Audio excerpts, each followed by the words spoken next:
ಭಾರತೀಯ ಜನತಾ ಪಕ್ಷ ಸಂವಿಧಾನಕ್ಕಾಗ್ಲಿ ಬಾಬಾ ಸಾಹೇಬ್ ಅಂಬೇಡ್ಕರ್ ಅವ್ರಿಗಾಗ್ಲಿ ಎಲ್ಲ ರೀತಿಯ ಗೌರವವನ್ನ ಕೊಟ್ಟಿರ್ತಕ್ಕಂಥದ್ದು ಭಾರತೀಯ ಜನತಾ ಪಕ್ಷ ಅನ್ನೋದರಲ್ಲಿ ಒಂದಷ್ಟು ಅನುಮಾನ ಇಲ್ಲ. ಯಾಕೆ ಅಂತಂದ್ರೆ ಬಾಬಾ ಸಾಹೇಬರ ವಿಚಾರವನ್ನೇ ತಗೊಳ್ಳಿ.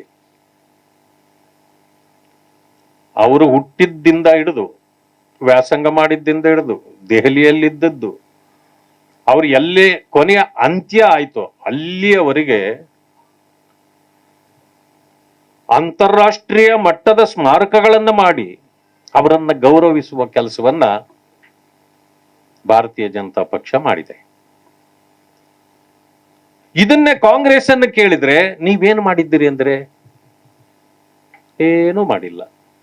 ನೀವೇನು ಮಾಡಿದ್ದೀರಿ ಅಂತ ಯಾರಾದ್ರೂ ಪ್ರಶ್ನೆ ಮಾಡಿಬಿಟ್ರೆ ಅವ್ರನ್ನ, ಅವರಲ್ಲಿ ಉತ್ತರ ಇಲ್ಲ. ತಲೆ ಬಗ್ಗಿಸ್ಕೊಳ್ಳೋದಷ್ಟೇ ಅವ್ರಿಗೆ ಉತ್ತರ ಇರ್ತದೆ. ಇನ್ನೊಂದೆಡೆ ಹೋಗಿ ಸಂವಿಧಾನಕ್ಕೆ ಭಾರತೀಯ ಜನತಾ ಪಕ್ಷ ಎಲ್ಲೂ ಅಪಚಾರ ಮಾಡಿಲ್ಲ. ಆದ್ರೆ ಅಪಚಾರ ಮಾಡಿದ್ದು ಈ ದೇಶದಲ್ಲಿ ಯಾವುದಾದ್ರೂ ಒಂದು ರಾಜಕೀಯ ಪಕ್ಷ ಇದ್ರೆ ಅದು ಕಾಂಗ್ರೆಸ್ ಅಂತ ನಾನು ಮಾತ್ರ ಅಲ್ಲ, ಇಡೀ ದೇಶವೇ ಹೇಳ್ತದೆ. 25 ಜೂನ್ 75ರಲ್ಲಿ ನಮ್ಮ ಸಂವಿಧಾನವನ್ನ ಕೊಲೆ ಮಾಡಿದ ದಿನ ಮಾಡಿದ್ಯಾರು ಕಾಂಗ್ರೆಸ್. ಇದು ಸರ್ವರೂ ಮಾತಾಡ್ತಕ್ಕಂಥ ಮಾತು. ಅದರಿಂದಾಗಿ ಇವತ್ತು ನಾವು ಏನು ಸಂವಿಧಾನವನ್ನ ಕೊಂಡಾಡ್ತೇವೆ,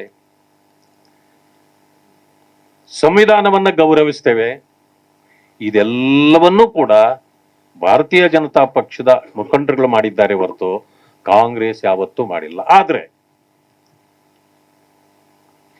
ಈಗ ವಿರೋಧ ಪಕ್ಷದ ನಾಯಕರಾಗಿರ್ತಕ್ಕಂಥ ರಾಹುಲ್ ಗಾಂಧಿ ಅವರು ಒಂದು ಸಂವಿಧಾನವನ್ನ ಹಿಡ್ಕೊಂಡು ಓಡಾಡ್ತಿರ್ತಾರೆ. ಯಾಕೆ ಆ ಪರಿಸ್ಥಿತಿಗೆ ಬಂದ್ರು ಅವರು ಅಂದ್ರೆ, ನಮ್ಮಜ್ಜಿ ಕೊಲೆ ಮಾಡಿದ ಸಂವಿಧಾನ ಇದೇ ನೋಡಿ ಅಂತ ತೋರಿಸೋ ರೀತಿ ಇದೆ. ಅದು ಯಾವುದಾದ್ರು ಅಂದ್ರೆ ಅದೇ ನಮ್ಮಜ್ಜಿ ಕೊಲೆ ಮಾಡ್ತಿರಲ್ಲ ಅದೇ, ಈ ಭಾವನೆಗೆ ಬಂದಿದೆ. ಬಟ್ ಈಗ ಹೋಗ್ಲಿ, ಅದು ಹಿಡ್ಕೊಂಡು ಆಡುವಂತ ಪರಿಸ್ಥಿತಿಗೆ ಅವ್ರು ಯಾಕೆ ಬಂದ್ರು? ಮೊದಲಿಂದ ಗೌರವಿಸಿ ಬಂದಿದ್ದಿದ್ರೆ ಈಗ ವಿಶೇಷವಾಗಿ ಅದನ್ನ ಹಿಡ್ಕೊಂಡು ಓಡಾಡೋಂತ ಅವಶ್ಯಕತೆ ಅವ್ರಿಗೆ ಬರ್ತಿರ್ಲಿಲ್ಲ.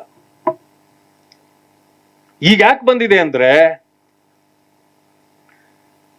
ಅವ್ರಿಗೆಲ್ಲೋ ಒಂದು ಪಾಪ ಪ್ರಜ್ಞೆ ಕಾಡ್ತಾ ಇದೆ. ಇದಕ್ಕೆ ನಾವು ದ್ರೋಹ ಮಾಡಿದ್ವಿ, ಆದ್ರಿಂದ ಈಗಾದ್ರೂ ನಾವು ಅದನ್ನ ಮರೆಮಾಚಬೇಕಂದ್ರೆ, ಜನರ ಮನಸ್ಸಿನಲ್ಲಿರ್ತಕ್ಕಂಥ ಆ ವಿಚಾರಗಳನ್ನ ನಾವು ಮರ್ತು ಹೋಗುವಾಗ ಮಾಡ್ಬೇಕಂದ್ರೆ ದಿನ ಇದನ್ನ ಹಿಡ್ಕೊಂಡು ಓಡಾಡಬೇಕು. ದಿನ ಹಿಡ್ಕೊಂಡು ಓಡಾಡ್ಲಿಕ್ಕೆ ಕಾರಣಕರ್ತರು ಯಾರು ಗೊತ್ತಾ? ಅದು ಭಾರತೀಯ ಜನತಾ ಪಕ್ಷದ ಕಾರ್ಯಕರ್ತರು. ಯಾಕೆಂದ್ರೆ ನಾವೆಲ್ಲ ಕಡೆಯಲ್ಲೂ ಅಂಬೇಡ್ಕರ್ ಅವರಿಗೆ ಸಂವಿಧಾನಕ್ಕೆ ಗೌರವ ಕೊಡೋದು ಹೆಚ್ಚಾದಾಗ ಅದನ್ನ ಅವರು ಅನಿವಾರ್ಯವಾಗಿ ಮಾಡುವಂತ ಪರಿಸ್ಥಿತಿಗೆ ಬಂದಿದೆ. ಇನ್ನು ಮುಂದೆ ಹೋಗಿ ಯೋಚನೆ ಮಾಡಬಹುದು ನೀವು. ಹಿಂದುತ್ವವನ್ನ ಬೈತಾರೆ ರಾಹುಲ್ ಗಾಂಧಿ ಅವರು, ದೇವರುಗಳನ್ನು ನಂಬಲ್ಲ ಅಂತಾರೆ, ಮುಸಲ್ಮಾನರ ದರ್ಗಾಗಳಲ್ಲಿ ಹೋಗಿ ಪ್ರೇಯರ್ ಮಾಡ್ತಾರೆ, ಚರ್ಚ್ಗಳಲ್ಲಿ ಹೋಗಿ ಪ್ರೇಯರ್ ಮಾಡ್ತಾರೆ. ನಮ್ಮ ಕಾರ್ಯಕರ್ತರು ಏನ್ ಮಾಡ್ಬಿಡ್ತಾರೆ, ಅವರು ಹಿಂದೂಗಳೇ ಅಲ್ಲ, ಅವರು ದೇವರನ್ನ ನಂಬಲ್ಲ ಅಂದಾಗ ಅವರು ಹೋಗಿ ಹೆಂಗ್ ಬೇಕೋ ನಾಮ ಹಾಕಕ್ಕೂ ಸರಿಯಾಗಿ ಗೊತ್ತಿರಲ್ಲ ಅವ್ರಿಗೆ, ಅದೆಲ್ಲ ಹಾಕೊಂಡು ನಾವು ಹಿಂದೂ ಅಂತ ತೋರ್ಸ್ಕೊಳ್ಳಕ್ ಮಾಡ್ತಾರೆ. ಅಂದ್ರೆ ನಾನು ಈ ವಿಚಾರವನ್ನ ಹೇಳೋ ಅವಶ್ಯಕತೆ ಇರಲಿಲ್ಲ. ಈಗ ಯಾಕೆ ಹೇಳಿದೆ ಅಂದ್ರೆ, ತೋರ್ಪಡೆಗೆ ಏನ್ ಮಾಡಬೇಕೋ ಆ ತೋರ್ಪಡೆಯ ಕೆಲಸವನ್ನ ಇವತ್ತು ಕಾಂಗ್ರೆಸ್ ಮಾಡ್ತಾ ಇರ್ತಕ್ಕಂಥ. ಸಹೋದರರು ಹೇಳಿದ್ರು, ನಮ್ಮ ಮಹೇಶ್ ಅವರು, ಸಂವಿಧಾನ ಪ್ರತಿಯೊಬ್ಬರ ಧರ್ಮಗ್ರಂಥ ಆಗಬೇಕು ಅಂತ. ಇದಾಗಿದೆಯಾ? 3 ಗ್ರಂಥಗಳು ಹೇಳಿದ್ರು ಅವರು.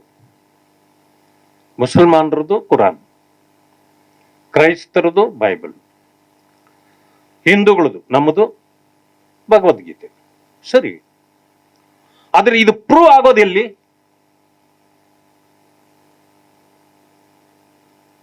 ಭಗವದ್ಗೀತೆ ಹಿಂದೂಗಳದ್ದು ಆಗಿದ್ರು ಕೂಡ ಹಿಂದೂಗಳು ಇದನ್ನು ವಿರೋಧ ಮಾಡುವವರು, ಹಿಂದುತ್ವವನ್ನು ವಿರೋಧ ಮಾಡುವವರನ್ನ ನಾವು ಕಾಣ್ತೇವೆ. ಬಟ್ ಅವ್ರನ್ನ ನಾವೇನು ಮಾಡಕ್ಕಾಗಲ್ಲ. ಹೆಚ್ಚಾಗಿ ಅವ್ರು ಏನಾದ್ರೂ ನಮ್ಮನ್ನು ವಿರೋಧ ಮಾಡಿ ಮಾತಾಡಿದ್ರೆ ಅವನಿಗೆ ಮಂಡೆ ಸರಿ ಇಲ್ಲ, ಬಿಟ್ಟು ಬಿಡಿ ಅಂತ ಸುಮ್ಮನೆ ಆಗ್ತೀವಿ. ಬೈಬಲ್ ಅನ್ನ ಓದಿ ಅದನ್ನ ಪ್ರಾರ್ಥನೆ ಮಾಡ್ಬೇಕಾಗಿರ್ತಕ್ಕಂಥ ಕ್ರೈಸ್ತರು ಯಾರಾದ್ರೂ ಬೈಬಲ್ನ ವಿರುದ್ಧ ಮಾತಾಡಿದ್ರು ಅವ್ರಿಗೂ ಜನ ಕೊಡೋ ಗೌರವ ಅಷ್ಟೇ, ಅವನ ಮಂಡೆ ಸರಿ ಇಲ್ಲ, ಬಿಟ್ಟು ಬಿಡಿ ಅಷ್ಟೇ, ಇನ್ನೇನು ಮಾಡಕ್ಕಾಗೋದಿಲ್ಲ. ಯಾಕಂದ್ರೆ ಅವನಿಗೂ ಸ್ವಾತಂತ್ರ್ಯ ಇದೆಯಲ್ಲ.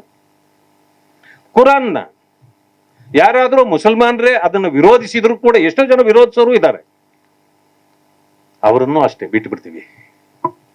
ಆದ್ರೆ ಬಾಬಾ ಸಾಹೇಬ್ ಅಂಬೇಡ್ಕರ್ ಅವರು ಬರೆದಿರ್ತಕ್ಕಂಥ ಸಂವಿಧಾನವನ್ನ ಯಾರಾದ್ರೂ ನಿಂದಿಸುವುದಾಗ್ಲಿ ಅದರ ವಿರುದ್ಧ ಮಾತಾಡಿದ್ರೆ ಕಂಬಿ ಎಣಿಸೋದು ಬಿಟ್ಟು ಬೇರೆ ಏನು ಮಾಡ್ಲಿಕ್ಕಾಗಲ್ಲ. ಅವರು ಕಂಬಿ ಹಿಂದೆ ಹೋಗ್ಲೇಬೇಕಲ್ಲ. This will prove that it belongs to everybody. ಇದನ್ನ ಎಲ್ಲರೂ ಗೌರವಿಸಲೇಬೇಕು. ಗೌರವಿಸಲಿಲ್ಲ ಅಂದ್ರೆ ಅವರಿಗೆ ಶಿಕ್ಷೆ ಇದೆ. ಆದ್ರೆ ಧರ್ಮ ಗ್ರಂಥಗಳನ್ನು ವಿರೋಧಿಸಿದವರಿಗೆ ಶಿಕ್ಷೆ ಇಲ್ಲ. ಅವರು ಮಾನಸಿಕ ಅಸ್ವಸ್ಥರು ಅಂತ ಒಂದು ಬಿರುದು ಕೊಟ್ಟು ಬಿಟ್ಬಿಡ್ಬಹುದು ಅಷ್ಟೇ. ಆದ್ರೆ ಇದನ್ನ ಆ ರೀತಿ ಬಿರುದು ಕೊಡಕ್ ಬರೋದೇ ಇಲ್ಲ. ಆದ್ರಿಂದಾಗಿನೇ ಇವತ್ತೊಂದು ದಿವಸ ಸಂವಿಧಾನಕ್ಕೆ ತನ್ನದೇ ಆದ ಶಕ್ತಿ ಇದೆ. ಈ ದೇಶದ ಪ್ರಜೆಗಳ ಭವಿಷ್ಯವನ್ನ ರೂಪಿಸುವಂತ ಆಡಳಿತ ಯಂತ್ರವನ್ನ ತಹಬದಿಗೆ ತರತಕ್ಕಂತ, ವ್ಯತ್ಯಾಸಗಳಾದಾಗ ಎಲ್ಲರನ್ನೂ ಸರಿಗೂಡಿಸ್ತಕ್ಕಂಥ ಮತ್ತು ಸರ್ವ ಧರ್ಮಗಳು, ಭಾಷೆಗಳು, ಪ್ರಾಂತ್ಯಗಳು ಈ ದೇಶವನ್ನು ಎಲ್ಲರನ್ನೂ ಒಗ್ಗಟ್ಟಿನಿಂದ ಇಡ್ತಕ್ಕಂಥ ಶಕ್ತಿ ಯಾರಿಗಾದ್ರೂ ಇದ್ರೆ ಅದು ಬಾಬಾ ಸಾಹೇಬರ ಅಂಬೇಡ್ಕರ್ ಅವರ ಸಂವಿಧಾನಕ್ಕೆ ಮಾತ್ರ. ಆದ್ರೆ ಕಾಂಗ್ರೆಸ್ನವ್ರು ಯಾಕೆ ಸಂವಿಧಾನದ ಬಗ್ಗೆ ಎಷ್ಟು ಚರ್ಚೆ ಮಾಡ್ತಿರ್ಲಿಲ್ಲ?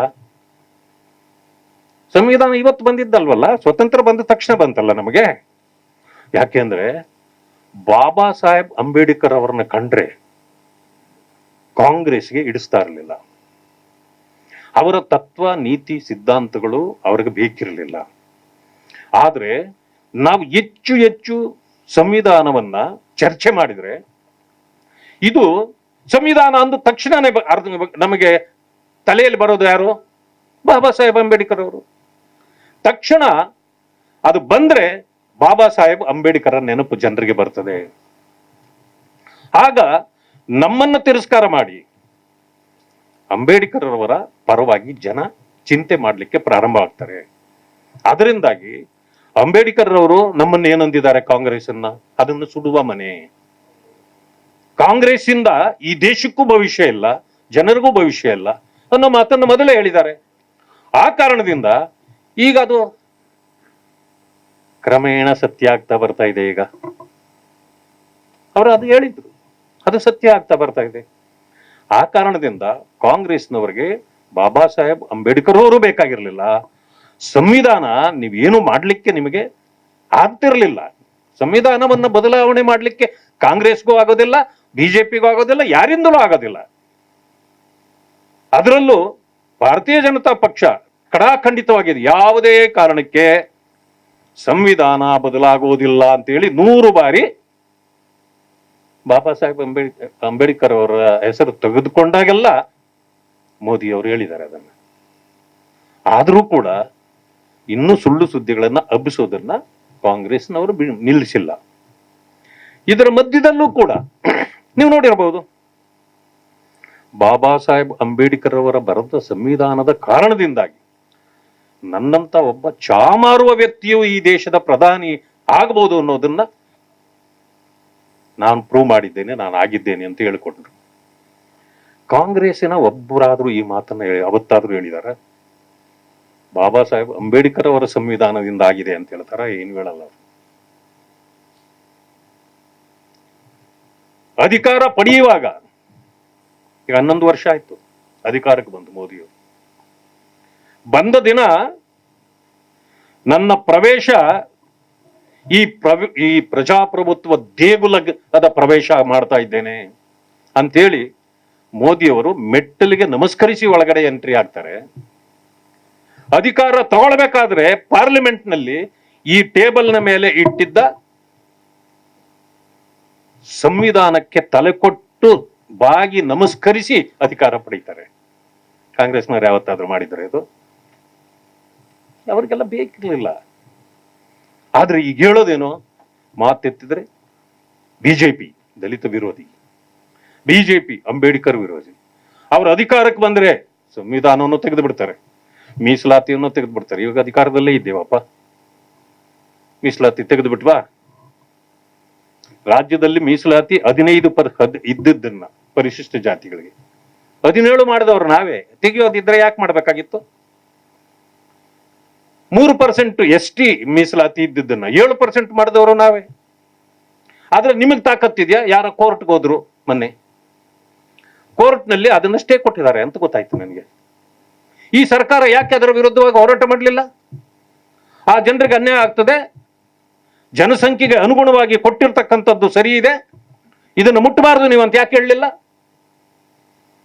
ನಿಮಗೆ ಬದ್ಧತೆ ಇಲ್ಲ. ಭಾರತೀಯ ಜನತಾ ಪಕ್ಷಕ್ಕೆ ಬದ್ಧತೆ ಇದೆ. ಆ ಬದ್ಧತೆಯಿಂದ ಈ ಕೆಲಸವನ್ನ ನಾವು ಮಾಡ್ತಿದ್ದೇವೆ. ಕಾಂಗ್ರೆಸ್ ಪಕ್ಷ ಯಾವಾಗಲೂ ಅದು ದೇಶದ ವಿಚಾರ ಆಗಿರಲಿ, ಸಂವಿಧಾನದ ವಿಚಾರ ಆಗಿರಲಿ, ಯಾವುದೇ ಆಗಿರಲಿ, ದೇ ವಿಲ್ ಥಿಂಕ್ ಡಿಸ್ಟ್ರಕ್ಷನ್ ಅನ್ನ. ಬಿಜೆಪಿ ಯಾವಾಗಲೂ ಕೂಡ ಕನ್ಸ್ಟ್ರಕ್ಷನ್ ಅನ್ನ ಮಾತ್ರ ಚಿಂತೆ ಮಾಡ್ತದೆ. ನಾವು ಯಾವ ರೀತಿ ಈ ದೇಶವನ್ನ ಮುಂದುವರಿಸಬೇಕು, ಸಂವಿಧಾನದ ಅಡಕಗಳು ಏನೇನಿದೆ, ಯಾವ ರೀತಿ ಅದನ್ನ ನಾವು ಅಳವಡಿಸ್ಕೊಳ್ಬೇಕು, ಜನರನ್ನ ಒಗ್ಗಟ್ಟಿನಿಂದ ಹೇಗಿಡಬೇಕು ಅಂತೇಳಿ. ಬಾಬಾ ಸಾಹೇಬ್ ಅಂಬೇಡ್ಕರ್ ಅವರೇ ಜಾತ್ಯತೀತ ಆಗ್ಲಿ ಅಥವಾ ಸಮಾಜವಾದ ಆಗ್ಲಿ, ಚರ್ಚೆಗಳು ಎಷ್ಟು ನಡೆದ್ರೂ ಕೂಡ ಅದು ಬೇಕಿಲ್ಲ. ಯಾಕಂತಂದ್ರೆ ನಮ್ಮ ಮೂಲವೇ, ಈ ದೇಶದ ಮೂಲವೇ ಅದಿದೆ, ಅದು ಇದರಲ್ಲಿ ಬರಬೇಕಾಗಿಲ್ಲ ಅಂತಂದ್ರೂ ಕೂಡ ಕಾಂಗ್ರೆಸ್ನವ್ರಿಗೆ ನಂಬಿಕೆ ಇರಲಿಲ್ಲ ಅಂತ ಕಾಣುತ್ತೆ. ಆ ಕಾರಣಕ್ಕೆ ಯಾರ ಅಪ್ಪಣೆಯೂ ಇಲ್ಲದೆ ತುರ್ತು ಪರಿಸ್ಥಿತಿಯನ್ನ ಘೋಷಣೆ ಮಾಡಿ ಎಲ್ಲ ಅಧಿಕಾರಗಳನ್ನ ನೀವು ಕಳ್ಕೊಂಡು, ಯಾಕಂತಂದ್ರೆ ಯಾವುದೇ ಒಂದು ವಿಚಾರವನ್ನ ನೀವು ತಿದ್ದುಪಡಿ ಮಾಡಬೇಕಾದ್ರೂ ಕೂಡ ಪಾರ್ಲಿಮೆಂಟ್ ನಲ್ಲಿ ನಿಮಗೆ ಸಂಪೂರ್ಣ ಬಹುಮತ ಇದ್ದು ಮಾಡಿದ್ರೆ ಮಾತ್ರ ವ್ಯಾಲ್ಯೂ. ಅದು ಏನೂ ಇಲ್ಲದೆ ತುರ್ತು ಪರಿಸ್ಥಿತಿಯನ್ನ ಘೋಷಣೆ ಮಾಡಿ ನೀವು ತಿದ್ದುಪಡಿಯನ್ನು ಕೂಡ ಯಾರ ಅಪ್ಪಣೆ ಇಲ್ಲದೆ ಮಾಡಿರ್ತಕ್ಕಂಥದ್ದು ಇದು. ಇದಕ್ಕೆ 3 ಕಾಸಿನ ಗೌರವ ಇಲ್ಲ. ಆದ್ರೆ ಸಂವಿಧಾನ ಅನ್ನೋ ಕಾರಣಕ್ಕೆ ಮಾತ್ರ ಆ 2 ಪದಗಳನ್ನ ಸೇರಿಸಿಯೇ ನಾವು ಇವತ್ತು ಮಾತಾಡ್ತೇವೆ. ವಾದಿರಾಜರು ಈಗ ನಮಗೆ ಬೋಧಿಸಿದ್ರು ಪೀಠಿಕೆಯನ್ನ. ಆ ಪೀಠಿಕೆಯಲ್ಲೇ 2 ಪದಗಳಿದೆ. ನಾನು ಈಗಲೂ ಸತ್ಯ ಹೇಳ್ತೇನೆ, ಇವತ್ತು ಪೀಠಿಕೆ ಏನು ಕಾಂಗ್ರೆಸ್ನವರು ಮಾತೆತ್ತಿದ್ರೆ ಯಾವುದೇ ಸಭೆ ಆದ್ರೆ ಇತ್ತೀಚೆಗೆ ಪೀಠಿಕೆ ಓದಕ್ ಶುರು ಮಾಡ್ಬಿಟ್ಟಿದ್ದಾರೆ. ಯಾಕೆಂದ್ರೆ ನಾವು ಓದ್ತಾ ಇದ್ವಲ್ಲ, ತಡ್ಕೊಳಕ್ ಆಗ್ಲಿಲ್ಲ ಅವ್ರಿಗೆ. ಬರೀ ಅವರೇ ಓದ್ತಾವ್ರೆ, ಇನ್ನೆಲ್ಲಾದ್ರೂ ಜನ ನಮ್ಮನ್ನ ತಪ್ಪು ತಿಳ್ಕೊಂಡ್ಬಿಟ್ಟವ್ರು ಅಂತ ಅವರು ಆಮೇಲೆ ನಾವು ಮಾಡಿದ್ದನ್ನೆಲ್ಲ ಆಮೇಲೆ ಮಾಡಕ್ ಶುರು ಮಾಡ್ತಾರ ಅವರು. ಬಹುಶಃ ನಮ್ಮ ಅರುಣ್ ಕುಮಾರ್ ನಾಗರಾಜ್ ಅವರು ಈಗ ಶೀರ್ಷಿಕೆ ಗೀತೆ ಪ್ರಾರಂಭ ಮಾಡಿದ್ದಾರೆ. ಈಗ ನಾವು ಇಲ್ಲಿನ ಅದನ್ನ ಲೋಕಾರ್ಪಣೆ ಮಾಡಿದ್ದೇವೆ. ಇದರ ಮನಕ್ಕೂ ಹೋಗ್ಬೇಕು, ಇಡೀ ದೇಶಕ್ಕೆ ಇದು ತಲುಪಬೇಕು ಅಂತೇಳಿ ಈಗ ನಮ್ಮ ಪ್ರಯತ್ನ ಏನಿದೆಯೋ, ಈಗ ನಾವು ಪತ್ರಿಕೆಗಳ ಮೂಲಕ, ಮೀಡಿಯಾ ಮೂಲಕ ಈಗ ಕಾಂಗ್ರೆಸ್ನವ್ರು ನೋಡ್ತಾರೆ. ಇವತ್ತು ಇನ್ನು ನಾಳೆ ಅದೊಂದು ಶುರು ಮಾಡ್ತಾರೆ, ನಾವು ಅವರೇ ಮಾಡ್ಬಿಟ್ರಲ್ಲ ನಾವೇನಾದ್ರೂ ಒಂದು ಮಾಡ್ಬೇಕಂತ. ಬಹಳ ಸಂತೋಷ. ನಮ್ಮನ್ನು ನೋಡಿ ನಿಮಗೆ ಪ್ರೇರೇಪಣೆ ಹಲವು ವಿಷಯಗಳಲ್ಲಿ ಬಂದ್ರೆ ನಾವು ಬಹಳ ಖುಷಿ ಪಡ್ತೀವಿ. ಯಾಕೆಂತಂದ್ರೆ ನಮಗೆ ಬೇಕಾಗಿದ್ದು ಸಂವಿಧಾನ ಮತ್ತು ಬಾಬಾ ಸಾಹೇಬ್ ಅಂಬೇಡ್ಕರ್ ವಿಚಾರ. ಅದಕ್ಕೆ ನಾವು ಮಾಡಿದ ಮೇಲಾದ್ರೂ ನೀವು ಮಾಡಿ ಪುಣ್ಯ ಬರಲಿ ನಿಮಗೆ ಅಂತೇಳಿ ನಾನು ಕಾಂಗ್ರೆಸ್ನವರಿಗೆ ಹೇಳಲಿಕ್ಕೆ ಬಯಸ್ತೇನೆ. ಆದ್ರೆ ಏನೇ ಆದ್ರೂ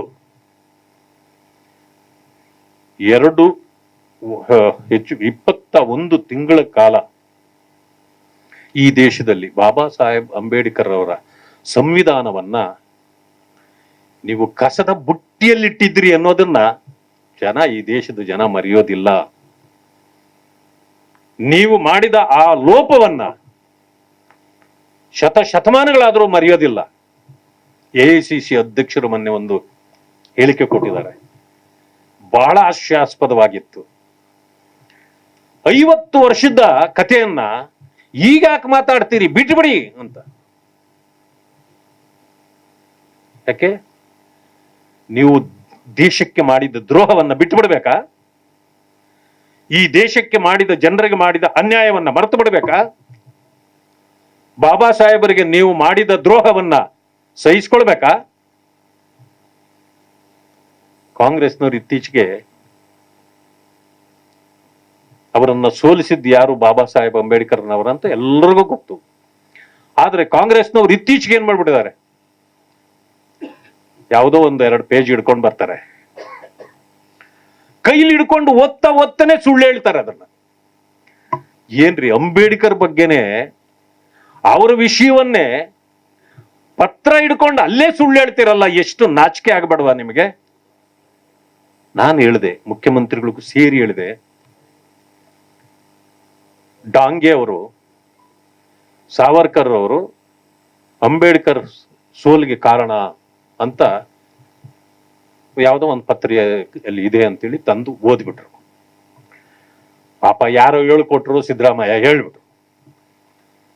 I have taken a challenge. ನೋಡಿ, ನೀವೇನಾದ್ರೂ ಪ್ರೂವ್ ಮಾಡಿದ್ರೆ ನಾನು ಇವತ್ತೇ ವಿರೋಧ ಪಕ್ಷದ ವಿಪಕ್ಷ ನಾಯಕನಿಗೆ ಸ್ಥಾನಕ್ಕೆ ರಾಜೀನಾಮೆ ಕೊಡ್ತೇನೆ, ಪ್ರೂವ್ ಮಾಡಿದ್ರೆ. ಇಲ್ಲ ಅಂತಂದ್ರೆ ನೀವು ರಾಜೀನಾಮೆ ಕೊಡ್ಬೇಕು. ಪಾಪ ಅವ್ರಿಗೆ ಗೊತ್ತಾಗೋಯ್ತು, ಸುಮ್ಮನೆ ಆಗ್ಬಿಟ್ರು. ಆದ್ರೆ ಕೆಲವು ಎಡಬಿಡಂಗಿಗಳಿವೆ, ಅವ್ರು ಇವತ್ತು ಹೇಳ್ತಾರೆ ಎಡಬಿಡಂಗಿಗಳು ಏನಂತಂದ್ರೆ, ನಾವು ಪ್ರೂವ್ ಮಾಡ್ಬಿಟ್ಟಿದೀವಿ. ಏನು ಪ್ರೂವ್ ಮಾಡ್ಬಿಟ್ಟಿದೆ? ಅದರಲ್ಲಿ ಹೆಸರಿದೆ, ಡಾಂಗೆ, ಸಾವರ್ಕರ್ ಹೆಸರಿದೆ, ತಪ್ಪೇನು? ಅದರಲ್ಲಿ ಹೇಳ್ತಾರೆ, ನಮ್ಮ ವೆಂಕಟೇಶ್ವರ ಅಲ್ಲಿ ಅಡ್ವೊಕೇಟ್ ಅಂತವ್ರು ಯಾರು ಬಂದ್ರಂತೆ, ಬಾಬಾ ಸಾಹೇಬ್ ಅಂಬೇಡ್ಕರ್ ಕುಳಿತಿದ್ದಾಗ ಅವ್ರ ಆಪ್ತರು ಹೇಳಿದ್ರು ಅಂತೆ, ನಿಮ್ಮನ್ನ ಸೋಲಿಸ್ಲಿಕ್ಕೆ ಪ್ರಯತ್ನ ಮಾಡಿದ್ದು ಡಾಂಗೆ ಅವರು ಮತ್ತು ಸಾವರ್ಕರ್ ಅವರು. ಯಾಕೆ ಅಂದ್ರೆ ನೀವು ಜಮ್ಮು ಕಾಶ್ಮೀರದ ವಿಚಾರವನ್ನ ತೀಕ್ಷ್ಣವಾಗಿ ತಗೊಂಡಿದ್ದರಿಂದ ಅವ್ರಿಗೆ ಇಳಿಸ್ಲಿಲ್ವಂತೆ, ಅದಕ್ಕೆ ಅವರು ನಿಮ್ಮನ್ನ ಸೋಲಿಸ್ಲಿಕ್ಕೆ ಪ್ರಯತ್ನ ಮಾಡಿದ್ರಂತೆ ಅಂತ ಹೇಳಿದ್ರು. ಯಾರೋ ವೆಂಕಟೇಶ್ವರು. ಈ ಶ್ರೀನಿವಾಸ್ ಬಂದ್ರು, ಅವ್ರು ಹೇಳಿದ್ರು, ಶ್ರೀನಿವಾಸಕ್ಕೆ ಕೇಳಿದ್ರು, ವೆಂಕಟೇಶ್ಗೆ, ಯಾರೋ ಅಂಬೇಡ್ಕರ್, ಹೌದಾ ನಿನ್ಗೆ ಹೆಂಗ್ ಗೊತ್ತು ಅಂತ ಕೇಳಿದ್ರು. ನನಗೆ ಆ ಶ್ರೀನಿವಾಸ್ ಹೇಳಿದ್ರು. ಅರೆ, ಹೇಳಿದ್ದಾರೋ ವೆಂಕಟೇಶ್, ವೆಂಕಟೇಶ್ಗೆ ಹೇಳಿದ್ದಾರೋ ಶ್ರೀನಿವಾಸು. ಈಗ ಇವ್ರು ಹೇಳ್ತಿರೋರು ಯಾರು? ಕಾಂಗ್ರೆಸ್ನವ್ರಿಗೆ ಹೇಳಿದ್ದಾರಿದು. ಅಂಬೇಡ್ಕರ್ ಸೋಲಿಸಿರುವಂತ ಎಲ್ಲೂ ಇಲ್ಲ. ಅಂಬೇಡ್ಕರ್ ಅವರೇ ಹೇಳಿದ್ದಾರೆ, ಅದೇ ಪತ್ರದಲ್ಲಿದೆ, you know the mind set of the communist and Congress, they both together defeated me ಅಂತ ಅದರಲ್ಲೇ ಇದೆ. ಪಾಪ ಏನ್ ಮಾಡೋದು, ಅವ್ರಿಗೆ ಇಂಗ್ಲಿಷ್ ಸರಿಯಾಗಿ ಗೊತ್ತಿಲ್ಲ ಅಂದ್ರೆ ಕಾನ್ವೆಂಟ್ ಅಲ್ಲಿ ಸರಿಯಾಗಿ ಹೇಳ್ಕೊಟ್ಟಿಲ್ಲ ಅವ್ರಿಗೆ. ಅದೇನೇ ಇರಲಿ, ಆದ್ರೆ ಇವತ್ತು ನಾವು ಅರ್ಥ ಮಾಡ್ಕೊಳ್ಬೇಕು. ಇನ್ನೊಂದು ಮಾತನ್ನ ನಮ್ಮ ಮಹೇಶ್ ಅವರು ಹೇಳಿದ್ರು, ಅಂಬೇಡ್ಕರ್ ಅಂದ್ರೆ ನಮಗೆ ಒಂದು ಮಾನಸಿಕವಾಗಿ ನಾವು ಅವರು ನಮ್ಮ ದೇವರು ಅಂತ ಹೇಳ್ಕೊಳ್ತೀವಿ. ಸಂವಿಧಾನದ ವಿಚಾರ ಬಂದಾಗ ಇದುವರೆಗೆ 20-30 ಸಾರಿ ಕಾಂಗ್ರೆಸ್ ಹೇಳಿದೆ. ಇತ್ತೀಚೆಗೆ ಹೇಳಿದ್ರು, ಮುಸಲ್ಮಾನರಿಗೆ ರಿಸರ್ವೇಶನ್ ಕೊಡುವಂತ ಪರಿಸ್ಥಿತಿ ಬಂದಾಗ ಸಂವಿಧಾನ ಅಡ್ಡ ಬಂದ್ರೆ ಬದಲಾಯಿಸೇ ಕೊಡ್ತೀವಿ. DK ಶಿವಕುಮಾರ್ ಹೇಳಿಲ್ವಾ? ಇನ್ನೊಬ್ರು ಬಾಬಾ ಗೌಡ ಅಂತಲೋ ಯಾರೋ ಚುನಾವಣೆ ಸಂದರ್ಭದಲ್ಲಿ ಈ ಸಂವಿಧಾನ ಬದಲಾಗ್ಲೇಬೇಕು ಅಂದ್ರು. ಒಬ್ಬ ದಲಿತರು ಮಾತಾಡಿಲ್ಲ. ಯಾಕೆ ಅಂತಂದ್ರೆ ಅವ್ರಿಗೇನು ಕಾಂಗ್ರೆಸ್ ವಿರುದ್ಧವಾಗಿ ಮಾತಾಡ್ಬೇಕಂತಂದ್ರೆ ನಮ್ಮ ಪಾಪ ಹೊಟ್ಟೆ ತೊಳಸ್ತದೆ ಅವ್ರಿಗೆ. ರಾಹುಲ್ ಗಾಂಧಿ ಬಗ್ಗೆನೂ ಮಾತಾಡ್ಲಿಲ್ಲ. ಆದ್ರೆ ಬಿಜೆಪಿ ಅವ್ರು ಯಾರಾದ್ರೂ ಮಾತಾಡ್ತಾರೆ ಕಾಯ್ತಿರ್ತಾರೆ, ಏನು ಆಗ್ಲೇ ಬೀದಿಗೆ ಇಳಿದು ಬಿಡ್ಬೇಕು ಅಂತ. ಅದೇನಿದೋ ಗೊತ್ತಿಲ್ಲ. ಆದ್ರೆ ಯಾರೇ ಮಾತಾಡ್ಲಿ ಅದು ಬೇರೆ ವಿಷಯ, ಅದನ್ನು ವಿರೋಧಿಸ್ಬೇಕು. ಯಾರೇ ಆಗ್ಲಿ ವಿರೋಧಿಸೋದು ಏನ್ ದಲಿತರಿಗೆ ಮಾತ್ರನಾ? ಬಾಬಾ ಸಾಹೇಬ್ ಅಂಬೇಡ್ಕರ್ ಅವರು ಸಂವಿಧಾನ ಬರೆದಿರೋದು ಈ ದೇಶದ ಪ್ರತಿಯೊಬ್ಬ ಪ್ರಜೆಗೆ. ದಲಿತರು ಮಾತ್ರ ಏನ್ ಸಂವಿಧಾನ ಅನ್ನೋಷ್ಟೊತ್ ಇನ್ನೂ ದಾನ ಆಗೋಷ್ಟೊತ್ ಆಗ್ಲೇ ಶುರು ಮಾಡ್ಬಿಟ್ಟಿರ್ತಾರೆ ಹೋರಾಟಕ್ಕೆ.